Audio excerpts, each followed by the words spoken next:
Hello and welcome to The Insider, a show designed to clue you into the biggest news, events and announcements inside the video games industry, discussing with you some things you may know, some things you may not, and the glue that holds it all together is a little bit of my own opinion.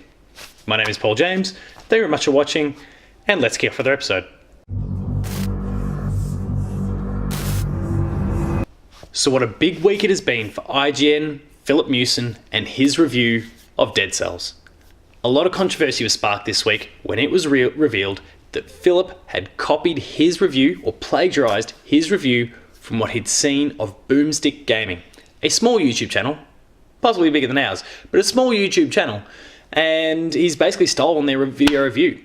And when that finally got revealed, it basically opened Pandora's box, and things have gotten really ugly since, and we're going to talk all about it, what it means, what happened, the consequences for us, for them, for everyone, in this week's episode of The Insider. So let's go.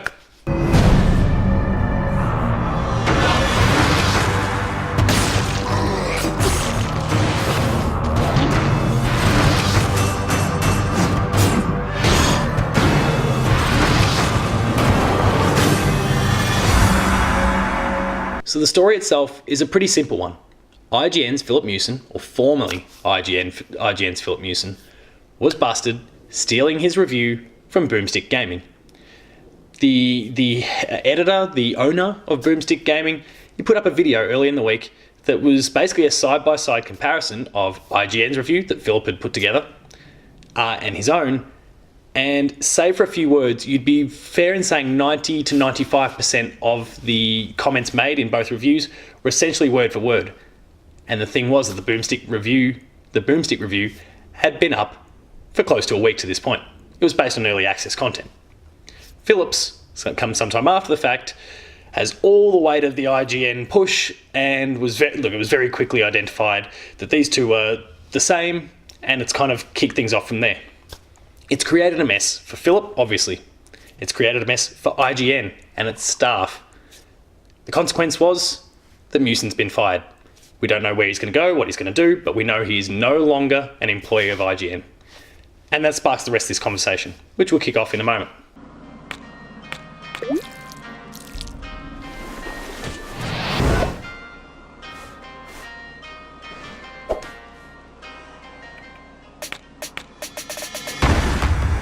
So let's first talk about the impact that this has on Miucin and IGN. We'll start with Filip. Firstly, Filip is borderline, and I say borderline because we don't know, there's always a chance, but as far as I'm concerned, he is now borderline unemployable in this gaming business. So unless he kicks off his own, continues his own channel, and he existed on YouTube before he went over to IGN, unless he picks up what he was doing and continues and somehow managed to carve out a niche audience for himself, there's no way that this guy can work in the video games industry again. It's been too public. If someone hires him, be them a big website or a YouTube entity themselves, everyone's going to know about that. He carries this reputation and it's going to look very, very dirty for anyone who picks him up going forward. And the problem is that IGN is dealing with that right now. This event has tarnished IGN's record.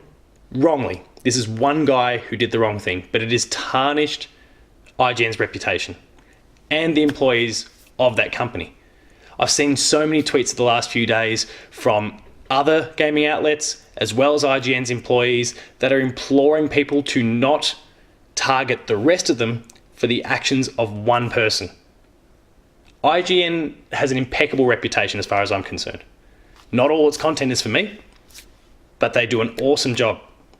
And unfortunately, the actions of one man have given the opportunity to these trolls out there who constantly make the comments about, did you get paid for that review? How much did you get to give it a good score? And you can't spell ignorant without IGN. All that sort of rubbish. Filip has now given those people ammunition that they can keep firing at IGN for the foreseeable future. And it's horrible. And I really wish in this moment, all the IGN staff well going forward, because I don't know how long you're going to have to endure this for, but it could be a rough ride. So good luck, guys.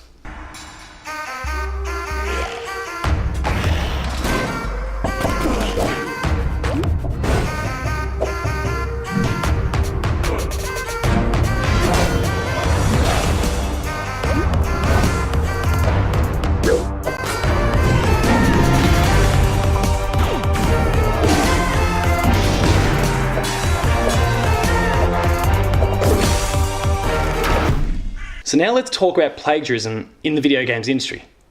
This is a very high profile scenario. IGN are the biggest gaming company in the world. And the ramifications of this will kind of reverberate for quite some time now. Big or small, the publications, it doesn't matter. Everyone's going to be looking that little bit closer at the content that someone publishes to ensure that it's not been stolen from someone else. And the thing is that whilst this whole topic has been focused on IGN, the biggest gaming company in the world, again, or the gaming media company in the world, it happens to even small sites. Player 2, we're not huge yet. We hope to be one day. Please help us in that, and I'll talk more about that shortly. It's even happened to us. Our own editor, Matt Hewson, has, over the years, found people who have stolen Player 2 content. It even has our watermark or our logo still present in this screenshot or whatever. They've literally print screened or snipping tooled our content, copied and pasted and put it on the site. Word for word my review or his review or someone else's content from our site. And they've just pasted on theirs and claimed it to be their own. And it's only when someone else has pointed that out to us that we've made this discovery and have been able to do something about it. Because up until then, we had no idea. It happens all the time, big and small. It's just very unusual that we get a scenario like Filip's, but it's so hard to monitor. Can you imagine the size of a team required at IGN for them to trawl through every review, every piece of commentary about Dead Cells before the embargo lifts to ensure that Filip's review was not plagiarized from someone else? No, as a company like that, you need to put the faith in your writers and a faith in their sense of integrity that this sort of thing's not going to happen. And unfortunately, in this case, their faith in Filip was misplaced. But we can all make mistakes. And unfortunately, this one came back to bite IGN.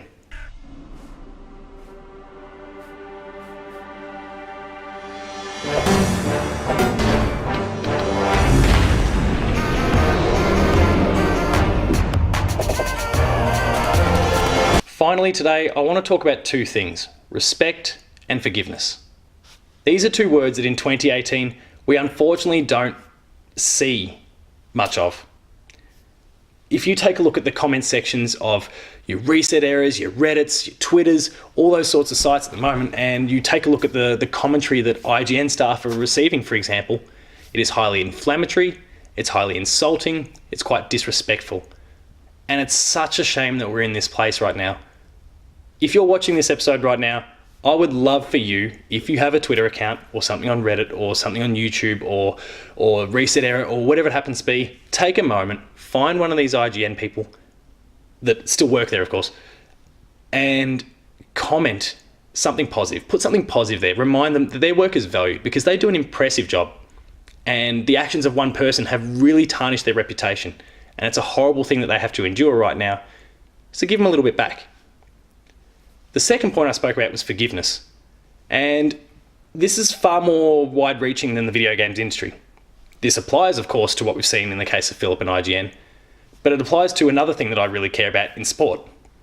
This past week, in the AFL, Andrew Gaff punched a guy in the face, and he broke his jaw and knocked a few teeth loose, or out even. And it was a horrible thing. The guy's, up until that point, we thought had upstanding character, and I still believe does, but he made a mistake.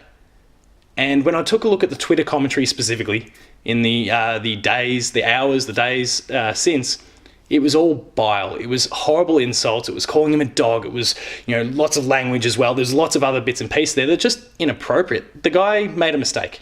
The guy was clearly remorseful. We saw him on camera in an interview afterwards, borderline bursting into tears. The guy was a mess. He clearly regretted what he did, but we keep sinking the boots in anyway. We as a whole, as an entity. And the same is now occurring here to Filip. The guy made a mistake. It seems like he made several mistakes, but got busted for this one. And whilst he's done the wrong thing, and rightly deserves to be punished, and has, we now need to forgive him. We need to forgive and forget. We need to give him an opportunity to go out, back into the world, potentially somewhere within the gaming industry if someone gives him another go, or back onto his YouTube channel, or whatever it is. We need to give him a chance to show us that that's not going to happen again. That's not representative of who he is. That he made a mistake, and he's trying his best to atone for it. It needs to happen in the AFL in this scenario I spoke about, and it needs to happen here for gaming as well.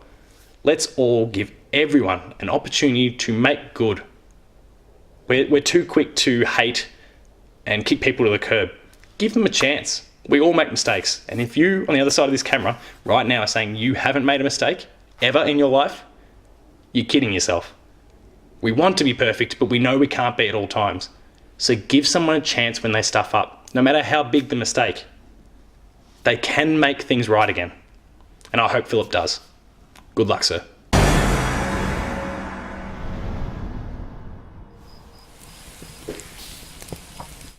So that concludes another episode of The Insider. I hope you enjoyed it. If you did, please consider liking, sharing, and subscribing. All those buttons are down below here, and hit that notification bell. That way you're alerted to every video as it goes live on our channel. That includes Patched, the Late Game Review, The Insider, Gamer School, Player 2 Plays, and a whole lot more. There's some awesome content there, and I can't wait for you to check it out. So again, hit those buttons and be alerted to every video the moment it goes live. For written content, please visit the website player2.net.au, where you'll find reviews, previews, opinion pieces, news, features, the Player 2 Writer's Draft, and a whole lot more. There's some awesome content there, all contributed by some of the best talent in Australia. They're doing awesome work. Go and check it out. We're also on Patreon, patreon.com/player2au, and consider kicking in a few dollars. At the lower tiers, you'll get early access to episodes such as this, such as Patch, such as The Insider. We're already doing The Insider, such as Player 2 Plays. There's heaps of awesome stuff there that you can get early. Consider checking it out. At the higher tiers, you'll get monthly exclusives, and at the top tier, you can join us in the monthly Player 2 podcast. There's some awesome offers and incentives there. We hope that you will give us a few dollars and help the Player 2 dream grow. For rolling updates, you can find me at PaulJamesP2 on Twitter. The website you can find at Player2AU on Twitter. And until next time, that's the whole IGN and Filip Miucin dead cell situation. I hope you enjoyed this episode, and I'll see you next time.